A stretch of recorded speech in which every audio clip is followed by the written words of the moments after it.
So we've just finished looking at online communications, so therefore we've gone for looking at Standard 7, which is engage professionally with colleagues, parents, carers and the community.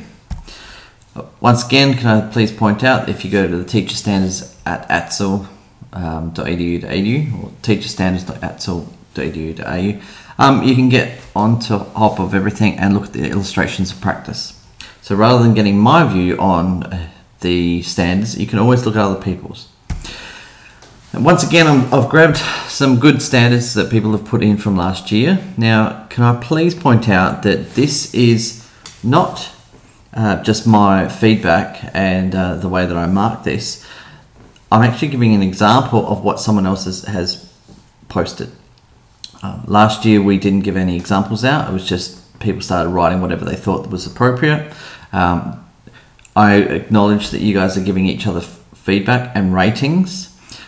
I'd also like to say that this is probably a lot more writing than I would have expected. We're only looking for about 50 to 100 words to get a standard that's appropriate for graduates. If you're writing more and it's appropriate, then we are identifying that you're probably working above a graduate proficiency. All we were looking for to pass is to get a standard 3. Now, if you're going for standard 4 or 5, then we would expect that you obviously must be putting in more work.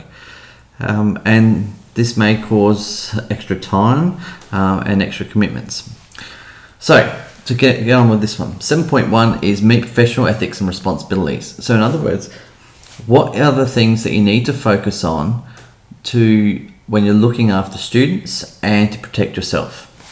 Now, this student teacher has identified the code of ethics. They also talked about cyberbullying and the cyber smart, so they're given examples of a website, cybersmart.gov.au. Also looked at tagging and the ages of students and what they can get onto. And then finally gone on to a bit more on cyberbullying.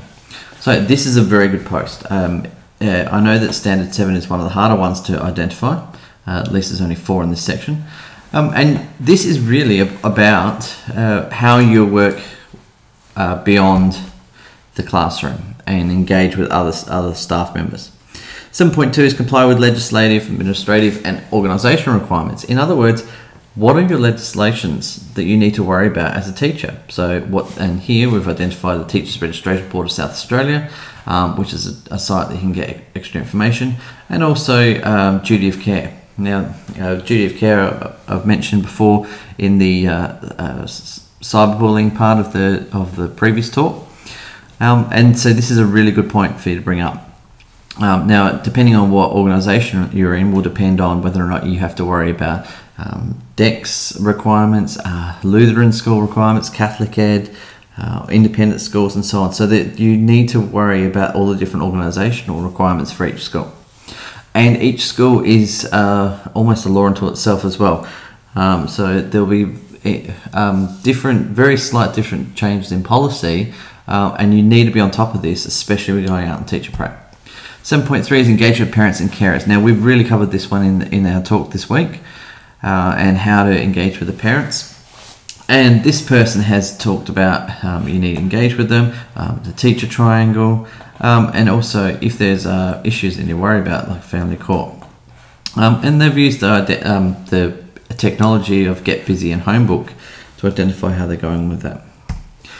Lastly, engage professional teaching networks and broader communities. Now, this is something that you really want to get on top of as soon as you can. If you're in maths, then you probably want to join MASSA. If you're in science, you want to join SASTA. There's the drama community, there's the LOTE community. There are so many different communities that you can join as a teacher. In this case, this is a history teacher talking about joining the history teachers of South Australia.